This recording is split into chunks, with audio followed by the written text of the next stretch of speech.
କରୁଛି କି? आज चूड़ा मुआ करुची କେମିତି କ'ଣ କରୁଛି?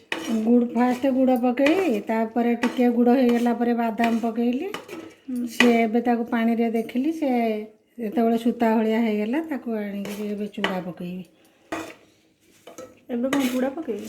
एबे चूड़ा पकई ଚୁଡ଼ା ଆଗରୁ ଭଜା ହେଇଯାଇଥିଲା?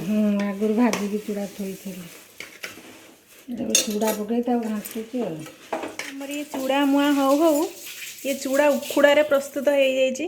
କିଛି କଥା ନାହିଁ, ୟାର ବିଶେଷତା ଏଇଆ ଯେ ଚୁଡ଼ା ମୁଆଁକୁ ହାତରେ ଧରି ଆପଣ ଗୋଟିକିଆ ଖାଇଥାନ୍ତେ, ଏଇଆକୁ ଥାଳିଆରେ ଧରି ବୁଲି ବୁଲି ଆପଣ ଖାଇପାରିବେ।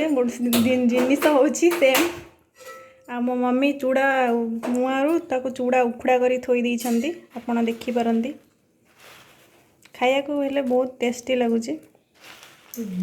ଆପଣମାନେ ବି ଏମିତି ଚୁଡ଼ା ମୁଆଁରୁ ଚୁଡ଼ା ଉଖୁଡ଼ା କରି ଖାଇପାରିବେ। ଆମେ ଆଉ କ'ଣ ଚୁଡ଼ା ମୁଆଁରୁ ଚୁଡ଼ା ଉଖୁଡ଼ା ହେଇଯାଇଛି ଆପଣଙ୍କ ପ୍ରସ୍ତୁତି। ଆଉ କ'ଣ ଏବେ ଦେଖିକି ରିଆକ୍ସନ୍ କ'ଣ ଚୁଡ଼ା ଉଖୁଡ଼ା? दे मो आको चकड़ चकड़ खाइ दबो होला ଏବେ ମୋ ମା କହୁଛି କି ଏଇଟା ଗୁଡ଼ ପ୍ରୋବ୍ଲେମ୍ ଥିଲା, ଚୁଡ଼ା ମୁଆଁର ନୁହେଁ। ତ ଏମିତି କ'ଣ ଆପଣଙ୍କ ଘରେ ମା ମାନେ କରନ୍ତି ନା ଏଇଠି ଖାଲି ମୋରି ମା ହିଁ ଏମିତି କରୁଛି? ଆପଣଙ୍କୁ ଏ ଚୁଡ଼ା ଉଖୁଡ଼ା ରେସିପି ଭଲ ଲାଗିଥାଏ ତାହେଲେ ଲାଇକ୍ ସେୟାର କମେଣ୍ଟ କରିବାକୁ ଜମା ବି ଭୁଲିବେନି।